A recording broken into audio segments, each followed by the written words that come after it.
Eu preparei uma apresentação para você sobre um tema fundamental para a saúde brasileira nos dias atuais. É sobre o tratamento precoce. E aí? Eu devo ou não devo usar o kit COVID? Eu devo ou não devo usar os medicamentos que estão na diretriz do Ministério da Saúde? E se eu usar, pode me fazer mal? Será que os benefícios compensam os malefícios? Como é que funciona? A cada slide que eu passar essa apresentação, tudo vai ficar mais claro para você e você vai entender a importância desse material que eu preparei. Certamente você vai ver o caminho, as fontes que, se você seguir, aí você vai saber com certeza tudo nos mínimos detalhes. Mas assistindo aqui tudo que eu vou falar, você vai estar apto a ajudar outras pessoas, a explicar para elas e a compartilhar esse vídeo. Para nos orientar nessa conversa, a gente tem que retomar um ponto interessante que está acontecendo aqui no Brasil. O Ministério Público Federal, em dezembro, requisitou informações à Sociedade Brasileira de Infectologia, porque ela publicou algumas recomendações sobre a Covid-19. Eu trouxe aqui para vocês um print do site do Ministério Público Federal, de uma notícia que você pode ir lá agora conferir. Nesse site você vai encontrar que na quarta-feira, dia 9, houve esse pedido e que ele coloca que o objetivo da medida é conhecer os estudos clínicos que embasaram as recomendações, entre aspas, o que nos dá um entendimento. Por que colocou entre aspas recomendações? Vamos ver o que o Ministério Público estava falando. Nesse ofício, eu grifei aqui para vocês. O Procurador da República, Ailton Benedito, ele pediu as provas, os documentos oficiais que sustentam as recomendações da SBI. Inclusive, o Ministério Público Federal pediu estudos clínicos randomizados que amparam o uso de analgésicos e antitérmicos. Se isso não ficou claro para você, anota aí essa parte que a gente vai explicar muito bem. Também pediu os estudos clínicos randomizados que recomendam nenhum tratamento farmacológico para Covid-19, especialmente com os medicamentos indicados na publicação. Mas que publicação foi essa? O que a Sociedade Brasileira dos Infectologistas escreveu demais que teve essa reação do Ministério Público Federal? O Procurador da República também quis saber se a SBI sabe, se tem conhecimento das orientações divulgadas pelo Ministério da Saúde. E ele coloca a nota informativa.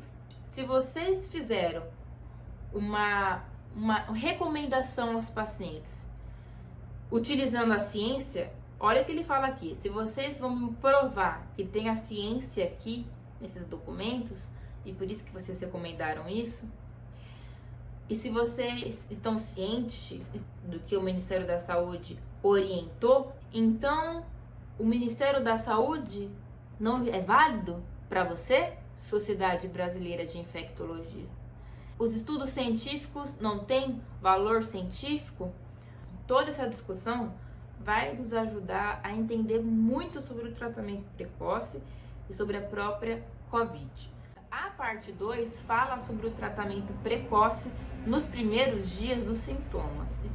A Sociedade Brasileira de Infectologia, os médicos infectologistas, que são da área, não recomendam, os médicos, ou a SBI não recomenda, o tratamento farmacológico precoce da Covid, com qualquer medicamento: cloroquina, hidroxicloroquina, ivermectina, azitromicina, dióxido de cloro, ozônio por via retal, corticoides, zinco, vitaminas e anticoagulantes.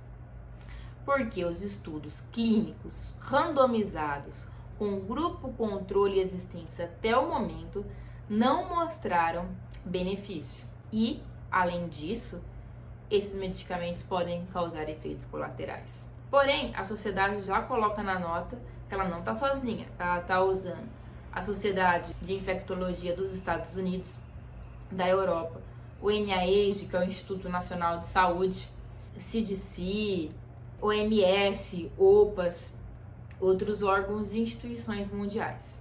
A nota também trouxe uma novidade, que é a regra dos 10 dias.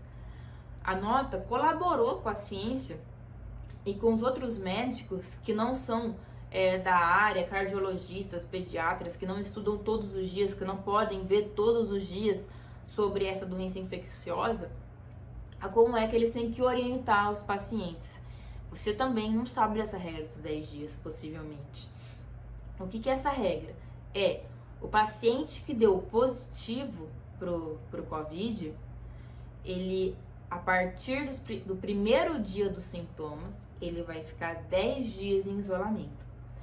Para os assintomáticos que não têm sintoma, mas que têm o teste positivo, também regra dos 10 dias. E para os contactantes próximos. Outra coisa que a nota trouxe de muito interessante é a definição, o esclarecimento melhor do que é um contactante próximo. Isso é uma coisa que muitas pessoas me fizeram essa pergunta para mim nesses tempos. O contactante próximo é um contato de alto risco com o paciente com COVID.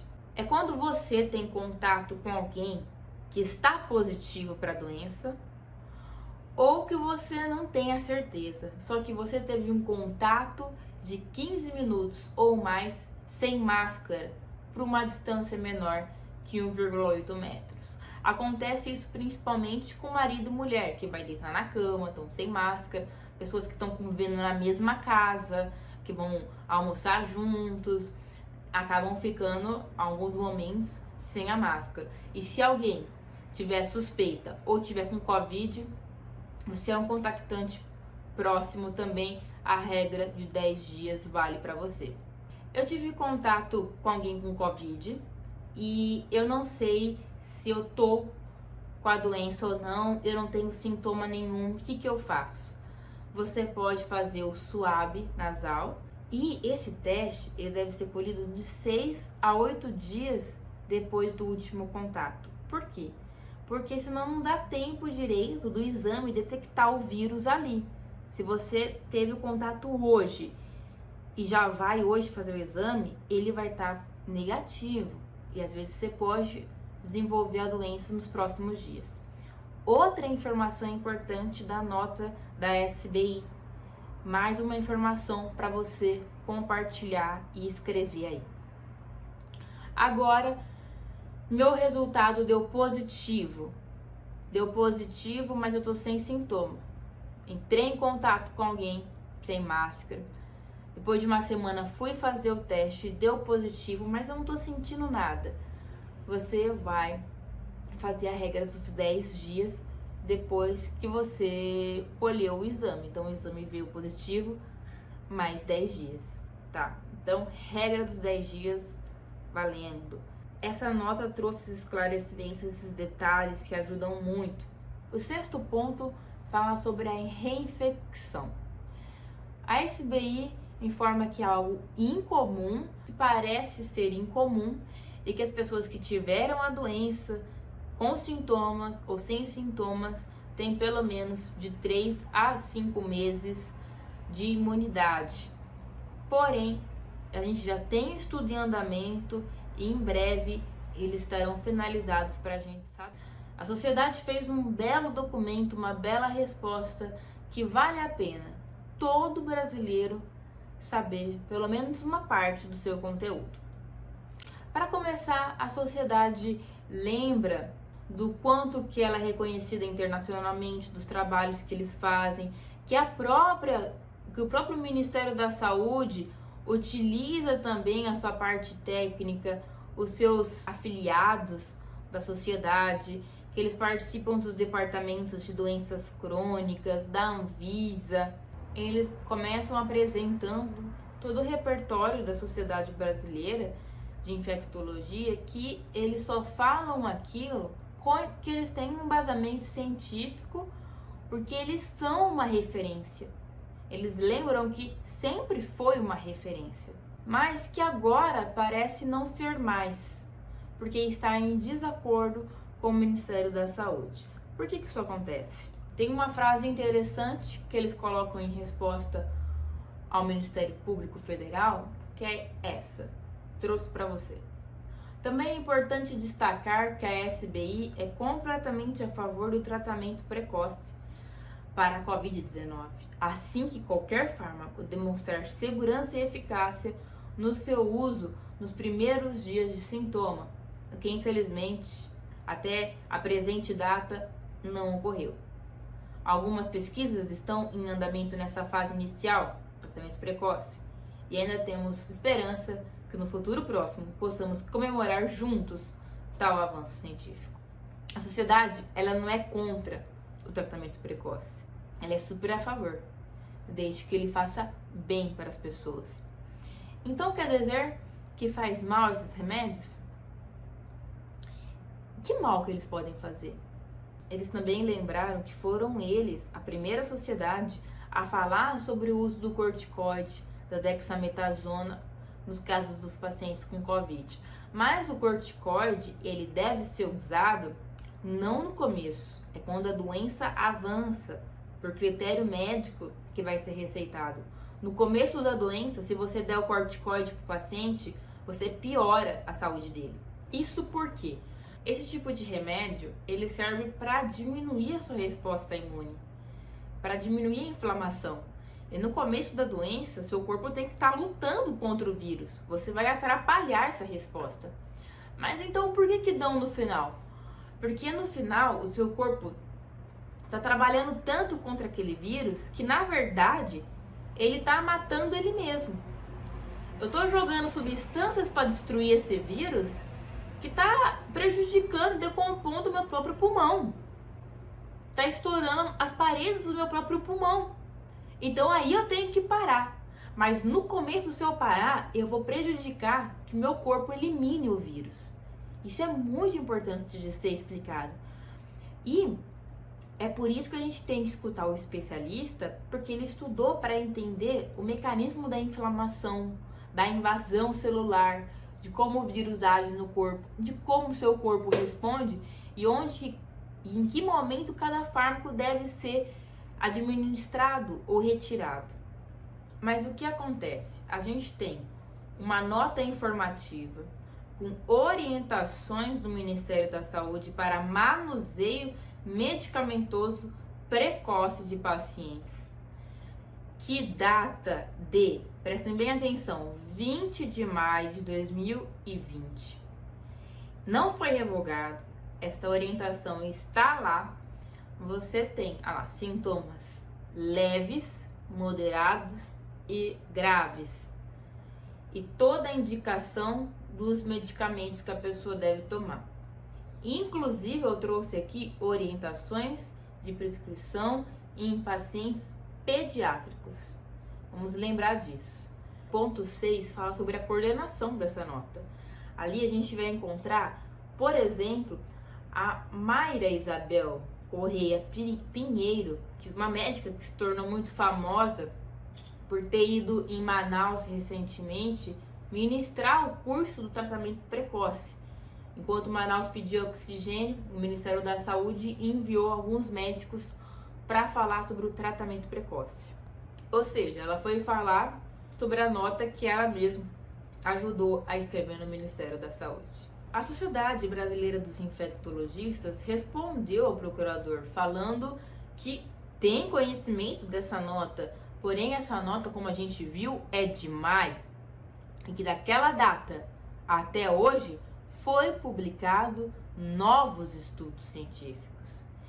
E o interessante é que os infectologistas pegam a própria nota do Ministério da Saúde para lembrar o que lá está escrito, que foi ignorado pelo Ministério Público Federal. Olha o que está lá na nota do Ministério da Saúde. ausência de evidências científicas robustas que possibilitem a indicação de terapia farmacológica específica para a Covid-19. Que a manutenção do acompanhamento da comunidade científica dos resultados de estudos com medicamentos é de extrema relevância para atualizar periodicamente as orientações para o tratamento da Covid. O Ministério falou isso e a gente daqui a pouco vai completar 1 ano e eles não atualizaram, apesar de toda a comunidade científica diariamente atualizar e as sociedades brasileiras que são referência no assunto de orientação, de tratamento, já terem atualizados OMS, etc. Lembra que tem muitos medicamentos em testes, com resultados sendo divulgados diariamente. E vários desses medicamentos têm sido promissores em testes de laboratório e por observação clínica. Eles sabem que são testes de laboratório e observação clínica que tem um baixo nível de evidência. E eles sabem que tem ensaios clínicos randomizados com alto nível de evidência que estão acontecendo e eles ignoram as atualizações de maneira proposital. Eu abri porque eu não acreditava naquilo que a sociedade brasileira respondeu ao procurador, mostrando que o próprio Ministério colocou no começo, uma das primeiras páginas, que até o momento não existem evidências científicas robustas que possibilitem a indicação da terapia farmacológica. É muito importante a gente falar disso, por quê? Porque o Luciano Hang, que é um empresário brasileiro, estava esses dias tomando cloroquina e falando que aquilo é ciência para o tratamento precoce que ele está tomando. Porém, ele está tomando aquilo porque o Ministério da Saúde orientou e deu respaldo para que então outros médicos pudessem receitar isso no Brasil.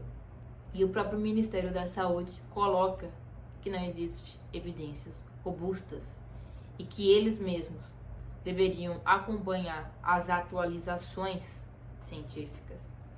A sociedade brasileira lembra que já tiveram inúmeras publicações de revistas mostrando que não há benefício de hidroxicloroquina cloroquina, hidroxicloroquina, azitromicina e outros medicamentos, e que tais publicações elas fazem parte de outras instituições governamentais, hospitais públicos e privados, OMS, mas que não houve atualização no Ministério da Saúde.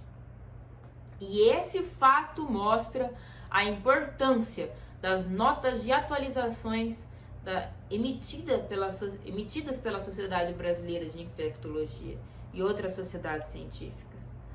Porque eles estão ali alertando, eles estão colocando quais são as atualizações que a gente tem do momento. Eles estão fazendo a parte deles. Cabe ao Ministério atualizar. A nota do Ministério da Saúde está conferindo valor a CCIH e está conferindo valor também a outras sociedades e entidades científicas que estão no documento, mas que não são seguidas. Se eu coloco lá sociedade tal como valor, mas essa sociedade está falando outra coisa, eu estou colocando em risco os pacientes que recebem esse medicamento sem comprovação científica de sua utilidade. A sociedade lembra que não é a primeira nota que eles lançam, que eles lançaram outras normas informativas de orientações durante a Covid, que estão em consonância com a OMS, e que essas notas e publicações não foram avaliadas e não foram inclusas na nota ministerial. E aqui eles trazem essas notas. Fiz minha tarefa de casa, abri esses links para estudar. Um deles é o informe da Sociedade Brasileira de Infectologia sobre o novo coronavírus, número 13. Foi elaborado no dia 20 de maio. No dia 20 de maio, eles lembram que a gente tem 1.600 estudos clínicos relacionados à cloroquina, hidroxicloroquina e ivermectina, na época em maio. Porém, que o estudo clínico para medicina que a gente usa para falar que um medicamento é eficaz e é seguro é o estudo clínico randomizado e com grupo controle. O grupo controle é o paciente que vai receber o tratamento padrão. O que é o tratamento padrão para a Covid-19? Em casos leves e moderados, é analgésicos e antipiréticos.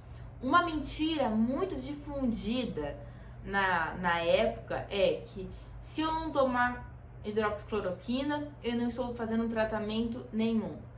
Existe tratamento, chama tratamento padrão. Outra coisa para você anotar e compartilhar: tratamento padrão, ele existe. Uma mentira que é falada: o paciente que está ali em estado grave, se ele está em estado grave, qualquer coisa que derem para ele e tiver uma chance, ele vai tomar. Como se não tivesse nenhuma chance, como se não tivesse tratamento para o estado grave. E tem muito medicamento que o médico pode oferecer para o paciente no estado grave. Então eu vou comparar o paciente que está recebendo um tratamento padrão com os pacientes que estão recebendo aí essa droga experimental. Em maio, então, a Sociedade Brasileira de Infectologia já informou que os estudos clínicos atuais com cloroquina ou hidroxicloroquina associada ou não à azitromicina permitem concluir que tais medicamentos não mostraram eficácia e não devem ser recomendados de rotina. Por outro lado, alguns estudos mostraram seu potencial malefício, podendo causar alteração cardiológica. Eles recomendam que o uso de cloroquina ou hidroxicloroquina com finalidade de tratamento da COVID seja feito prioritariamente em pesquisa clínica. Se você estivesse participando de alguma pesquisa clínica, aí tudo bem, senão não vale a pena correr o risco. Por quê?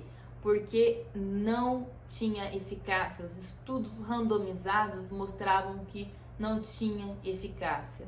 Essa parte é muito importante.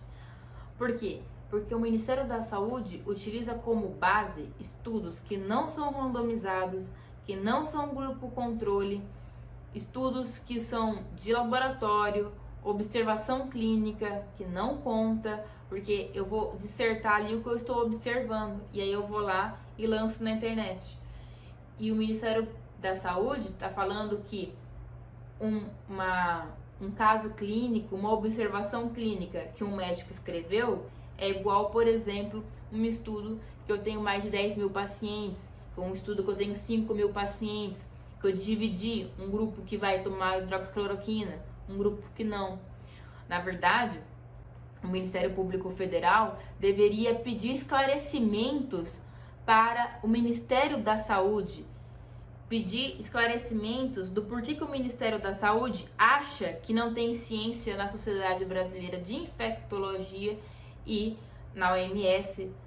Nesse informe, eles colocam que os estudos clínicos que permitiram tais conclusões saiu nas diretrizes para o tratamento farmacológico da COVID, versão 18 de maio de 2020.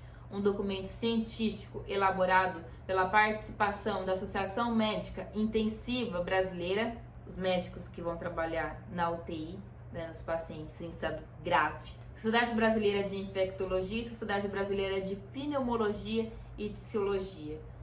Talvez os pneumologistas saibam um pouco de pulmão do que eles estão fazendo.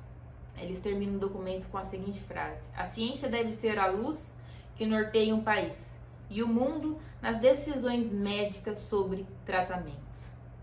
Decisões médicas sobre tratamentos. Quem deve nortear é a ciência e a melhor ciência. Não a minha ideologia ou a minha vontade de defender a ideia de um homem. Eu abri outro informe ignorado pelo Ministério da Saúde.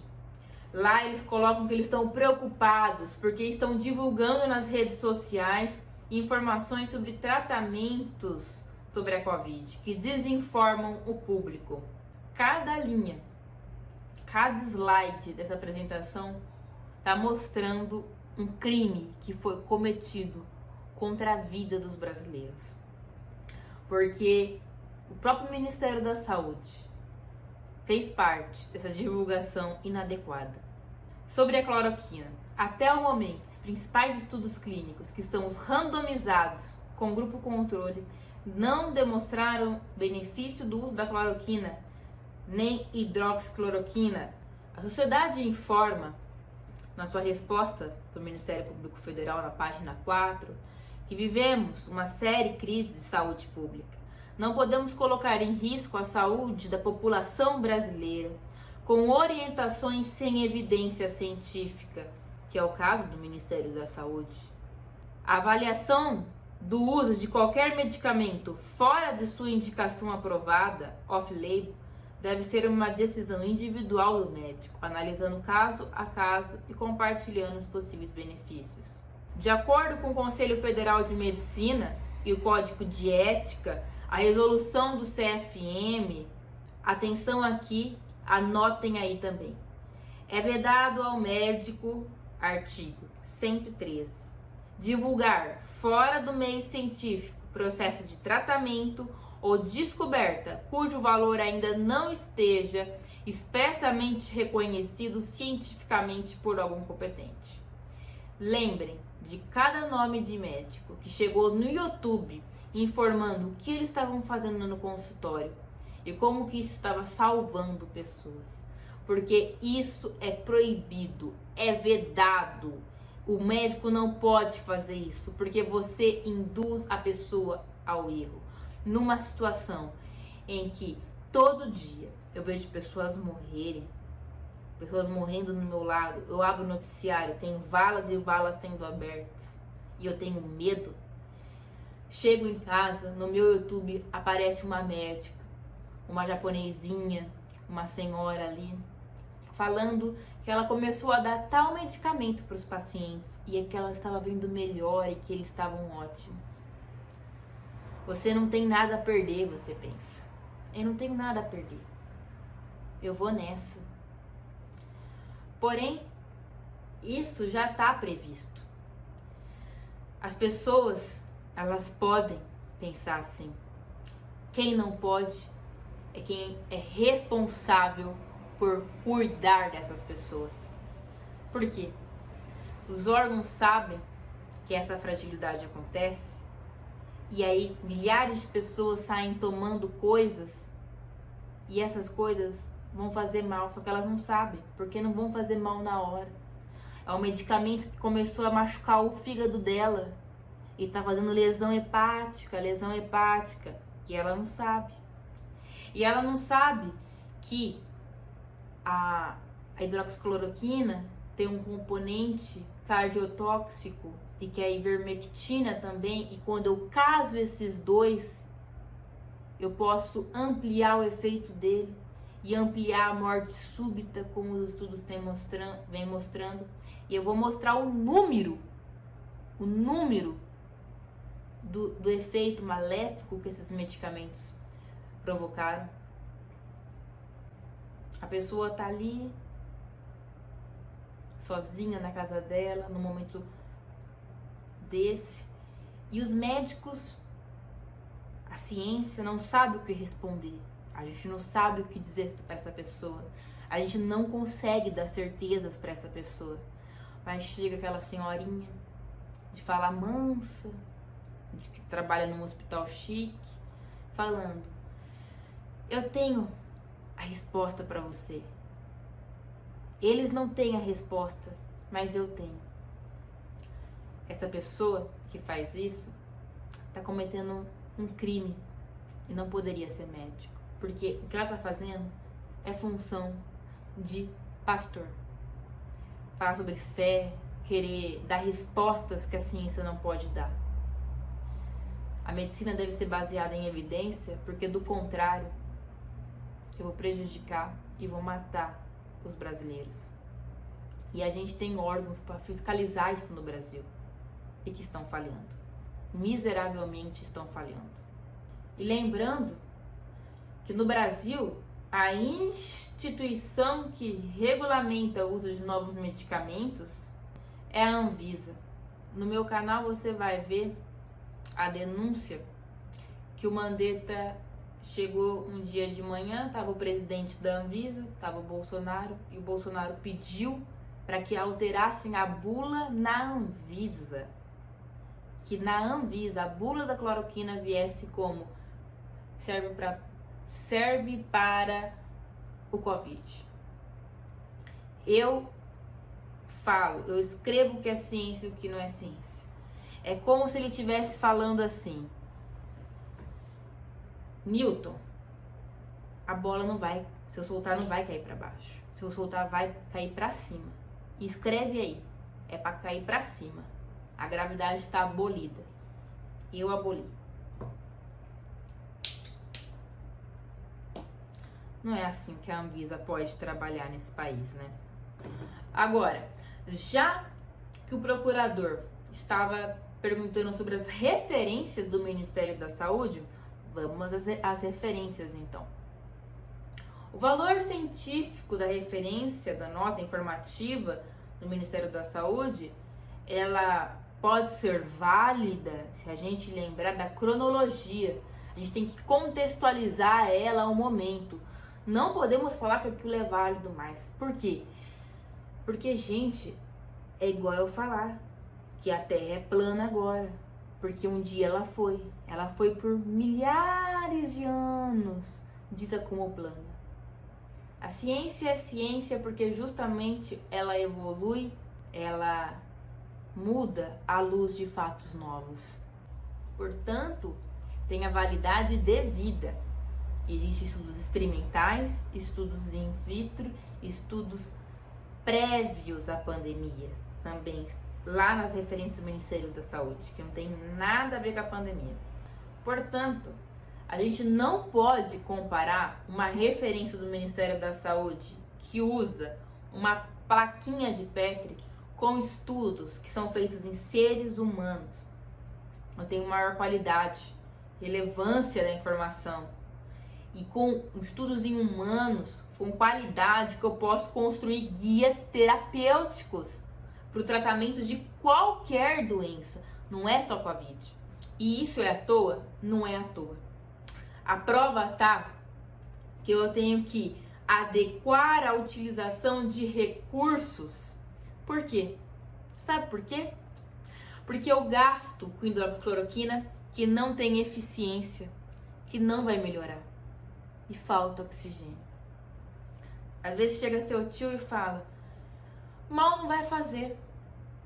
Não, tio, vai fazer. Sabe por quê? Porque o exército produziu toneladas, milhões de cloroquina. Foi dinheiro ali. E agora tá tendo pobre que não tem R$400 para comprar um cilindro morrendo por falta de ar. Ar, sim, é eficaz para você estar vivo. Comprovadamente, cientificamente, uma criança sabe que ela precisa de ar. Ar é a coisa mais fundamental. E ar faltou. Ar faltou porque cloroquina sobrou no Ministério da Saúde, desinformação e falta de ciência. Então, tio, mal faz. Mal faz muito quando a gente falha na leitura. Mas principalmente quando quem deveria zelar e cuidar dos nossos tios, dos nossos familiares, não faz isso. Porque o seu tio não estaria falando de cloroquina. Não estaria. Ele não ia tomar isso à toa. Não tomaria. Foi o médico que apareceu no WhatsApp dele falando da hidroxicloroquina. O médico que tá ali porque o CFM não faz nada. Mas o CFM, ele faz com que os médicos fiquem quietos, não se pronunciem. Os médicos que falam o contrário, que mostram os estudos randomizados, são perseguidos. Vários infectologistas brasileiros tiveram que andar com escolta armada esse ano. Eles foram perseguidos por grupos que foram motivados pelo presidente, pela família.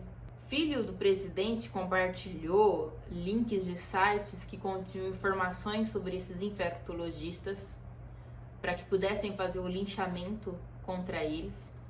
Está sendo perseguido, inclusive judicialmente. Pode ver, por exemplo, que o Ministério Público Federal entra contra a Sociedade Brasileira de Infectologia. O CFM, seu presidente, vem a público, faz um texto na Folha de São Paulo, mas não faz nada contra médicos que evidentemente violaram o artigo 113. Mas você não precisa esquecer. Você sabe a infração que eles estão cometendo.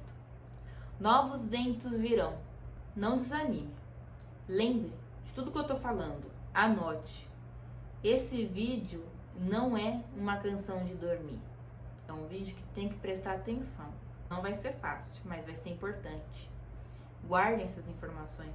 A gente tem que lutar por um país melhor e anotar tudo isso e guardar tudo isso e depois buscar a devida justiça, porque a gente tem que lutar por um país do futuro, por um país que não aconteça mais isso.